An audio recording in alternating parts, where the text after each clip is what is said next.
Tus carros de tus fábricas y gentes que se asignan y tu muerte no la sienten.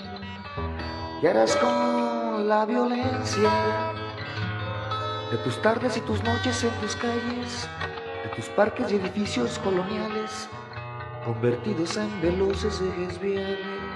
Ya que te han parado el tiempo. Fue muy triste la muerte de Rodrigo, como la muerte, como fue terrible y devastador. No solamente el primer temblor, sino el siguiente, que eso fue como arruinando hasta la esperanza. A principios de los 80 yo hacía un programa de radio que se llamaba La Noche un Día Difícil en Radio Educación. A ese programa fue por primera vez a la radio, en Radio Educación, Rodrigo González. Podía haber ido Rodrigo como pudo haber ido Jaime López, como pudo haber ido Alex Lora con Charlie Hausvogel, que era el Tri. Y de pronto todos estos que fueron a la estación de radio se identificaban por algo que era tratar de rescatar la ciudad. Bien, rola urbana, rola humana, rola pestosa. Yo soy uno de los elementos que componen el colectivo rupestre de los cantantes errantes, que se ha manifestado allá en Chilangolandia como un medio alternativo de poder expresar las locochonas ondas de todos aquellos que no creen en los lineamientos generales.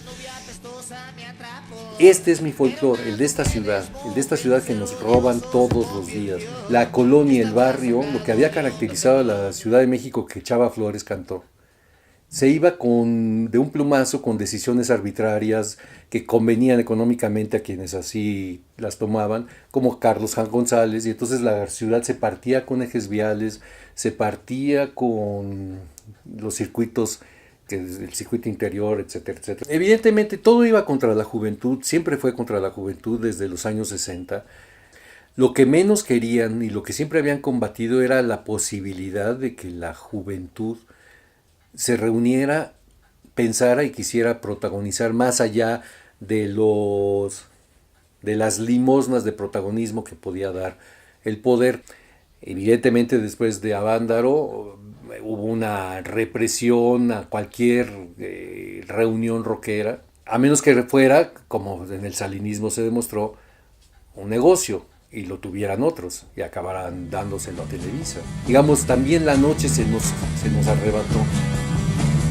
5 por cada persona, robándose el alimento, propagando enfermedades, haciéndole mal el viento, asesinando a los niños sin que nadie haga nada. Había una propuesta, esta propuesta desde la rola que hablaba de una generación, que hablaba de una juventud actuante. Cuando yo escribí ese texto hablando sobre lo que era el primer Festival de la Creación Rupestre, me refería a la pintura rupestre. Jamás se pusieron a reflexionar si eran artísticas o no sus interpretaciones de la realidad. Eran sus interpretaciones de la realidad.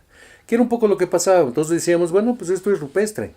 ¿En qué consiste el asunto? En documentar, en dejar dicho, esto fuimos, esto somos, esto queremos seguir. Porque lo que toda la vida en este país hemos tenido y hemos sufrido es de la desmemoria o de las versiones oficiales, ahora ya de verdades históricas.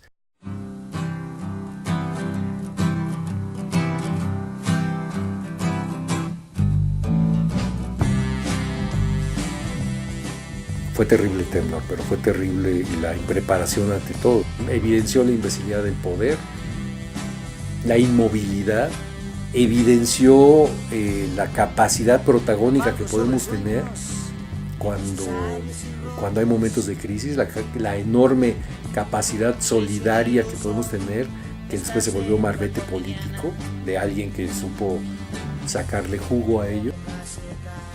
Se evidencia lo mejor de nosotros, pero también se evidencia lo peor. Y creo que muchos, con la muerte de Rodrigo en el temblor, sacaron el cobre. En ámbitos muy cercanos veías como gente que lo había abandonado, de pronto se vuelve a acercar, porque es importante para ellas, ¿no?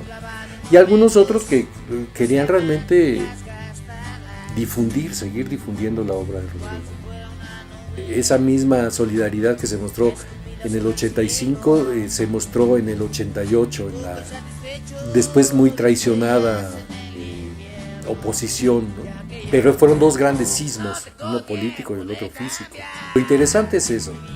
A pesar de todo, creo, para darle un colofón a todo esto de lo que se pretendía en un principio de la Rupestres, es que a pesar de todo esta ciudad no nos la han quitado, a pesar de todos los embates de las autoridades. Sé que aún tengo tiempo para atracar en un puerto. ¡Ya vas!